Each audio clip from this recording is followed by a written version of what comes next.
കൊടും ചൂട് കാരണം നട്ടം തിരികെയാണ് കേരളം ഇപ്പോൾ. ചൂടോട്ട് കുറയുന്നുമില്ല, മഴയോട്ട് പെയ്യുന്നുമില്ല എന്നതാണ് ഇപ്പോഴത്തെ സ്ഥിതിവിശേഷം. കൊല്ലം, പാലക്കാട്, തൃശൂർ, ആലപ്പുഴ, കോഴിക്കോട് ജില്ലകളിൽ ഉഷ്ണതരംഗ മുന്നറിയിപ്പും പുറപ്പെടുവിച്ചിട്ടുണ്ട്.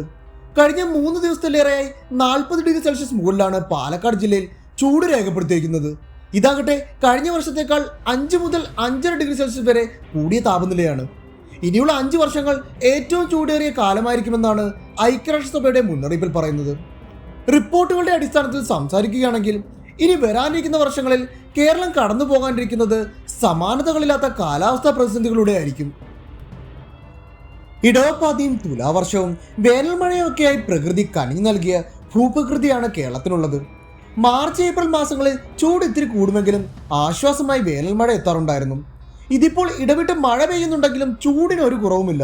അതിൻ്റെ കൂടെ ഉഷ്ണതരംഗവും കേരളത്തെ ചുട്ടുപൊള്ളിക്കുകയാണ്. കാലം തെറ്റിയുള്ള ഇത്തരം കാലാവസ്ഥാ പ്രതിഭാസത്തിന്റെ കാരണം എന്തായിരിക്കും? ഒരു പ്രദേശത്തിന്റെ താപനില ക്രമാതീതമായി ഉയരുന്നതിനെയാണ് ഉഷ്ണതരംഗം എന്ന് വിളിക്കുന്നത്. സമതല പ്രദേശങ്ങളിൽ 40 ഡിഗ്രി സെൽഷ്യസിന് മുകളിലും കുന്നിൻ പ്രദേശങ്ങളിൽ 30 ഡിഗ്രി സെൽഷ്യസിന് മുകളിൽ താപനില രേഖപ്പെടുത്തിയാൽ ഉഷ്ണതരംഗ ജാഗ്രതാ മുന്നറിയിപ്പ് ഗവൺമെന്റ് പുറപ്പെടുവിക്കാറുണ്ട്. എന്തുകൊണ്ടായിരിക്കും ഉഷ്ണതരംഗത്തോടു കൂടിയ കാലാവസ്ഥ കേരളത്തിൽ അനുഭവപ്പെടുന്നത്? മാർച്ച് മുതൽ ഏപ്രിൽ വരെയുള്ള മാസത്തിലെ ഉയർന്ന താപനില കാരണം ഹ്യൂമിഡിറ്റി അഥവാ അന്തരീക്ഷത്തിലെ ജലാംശത്തിന്റെ അളവ് കൂടുകയും ചെയ്യുന്നു.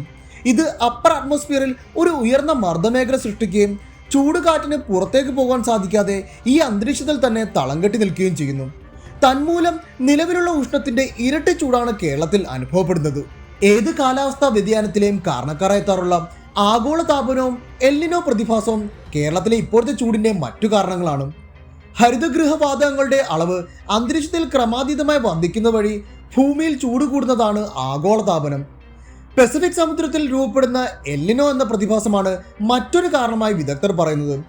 ലിറ്റിൽ ബോയ് അഥവാ എൽനിനോ എന്നറിയപ്പെടുന്ന ഈ പ്രതിഭാസം 2 മുതൽ 7 വർഷത്തെ ഇടവേളകളിൽ 9 മുതൽ 12 മാസം വരെ നീണ്ടു നിൽക്കുന്നതാണ്. ഭൂമധ്യരേഖാ പ്രദേശത്തിലെ ശാന്തസമുദ്ര മേഖലയിൽ സൂര്യപ്രകാശം കൂടുതൽ ലഭിക്കുക വഴി സമുദ്രജലം ചൂടാകുന്നു. ആ ജലത്തെ വാണിജ്യവാതകങ്ങൾ എന്നറിയപ്പെടുന്ന കാറ്റുകൾ കിഴക്ക് നിന്നും പടിഞ്ഞാറേക്ക്, അതായത് ഓസ്ട്രേലിയ, ഏഷ്യ എന്നീ വൻകരകളിലേക്ക് എത്തിക്കുന്നു. ഇത്തരത്തിലെത്തുന്ന ചൂടുകൂടിയ ജലം നീരാവിയാവുകയും ഇന്ത്യ അടക്കമുള്ള പ്രദേശങ്ങളിൽ മഴ പെയ്യാൻ കാരണമാവുകയും ചെയ്യുന്നു. എന്നാൽ ഈ എൽനിനോ പ്രതിഭാസത്തിന് ഫലമായി വാണിജ്യവാതകങ്ങൾക്ക് ശക്തി കുറയുകയും ഉയർന്ന താപനിലയുള്ള ജലം ഈ മേഖലകളിലേക്ക് എത്തുകയുമില്ല. തന്മൂലം ഈ പ്രദേശങ്ങളിൽ മഴയുടെ അളവ് കുറയുകയും അതികഠിനമായ വരൾച്ച, കാട്ടുതീ പോലുള്ള പ്രകൃതി ദുരന്തങ്ങൾ ഉണ്ടാവുകയും ചെയ്യുന്നു. ലോകം മുഴുവൻ ഇതിന്റെ പ്രത്യാഘാതങ്ങൾ ഉണ്ടാകാൻ എൽനിനോ പ്രതിഭാസം കാരണമാകാറുണ്ട്. യൂറോപ്പിലെ കാലം തെറ്റിയുള്ള മഴ, ഓസ്ട്രേലിയയിലെ കാട്ടുതീ, ഗൾഫ് മേഖലയിലെ പതിവില്ലാത്ത മഴയും പ്രളയവും എൽനിനോയുടെ അനന്തരഫലങ്ങളാണ്. കേരളത്തിലെ അത്യുഷ്ണത്തിന് കാരണമായി പറയപ്പെടുന്ന മറ്റൊരു പ്രതിഭാസമാണ് നഗരതാപ പ്രഭാവം. പടിഞ്ഞാറ് നിന്ന് വീശുന്ന കാറ്റ് അകത്തേക്ക് കയറി പശ്ചിമഘട്ടത്തിന്റെ താഴെ വരെ എത്തുന്ന ഒരു തണുപ്പ് ഇടനാഴി ഒരു കാലത്ത് കേരളത്തിലുണ്ടായിരുന്നു. എന്നാൽ ഇന്ന് കേരളം വടക്ക് മുതൽ തെക്ക് വരെ നീണ്ടുകിടക്കുന്ന 38,000 ചതുരശ്ര കിലോമീറ്റർ വിസ്തൃതിയുള്ള ബഹുനില കെട്ടിടങ്ങൾ നിറഞ്ഞ വലിയൊരു നഗരമാണ്. ഇത്തരം ബഹുനില മന്ദിരങ്ങൾ കാരണം ഈ കാറ്റ് തടസ്സപ്പെടുകയോ ഇല്ലാതായി പോവുകയോ ചെയ്യുന്നു. അതിനാൽ തന്നെ ചൂട് കാറ്റ് അന്തരീക്ഷത്തിൽ തന്നെ കെട്ടി നിൽക്കുന്നു.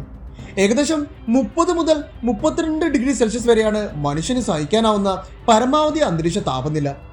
രാവിലെ 11 മുതൽ വൈകിട്ട് 3 വരെയുള്ള ചൂടുകൂടിയ സമയത്ത് പുറത്തിറങ്ങാതിരിക്കാൻ സംസ്ഥാന ദുരന്ത നിവാരണ വകുപ്പ് നിർദ്ദേശം നൽകി കഴിഞ്ഞു. സൂര്യാഘാതവും സൂര്യതാപനവും ഏൽക്കാനുള്ള സാധ്യത കൂടുതലായതിനാൽ തന്നെ മുൻകരുതൽ എടുക്കേണ്ടത് അനിവാര്യമാണ്.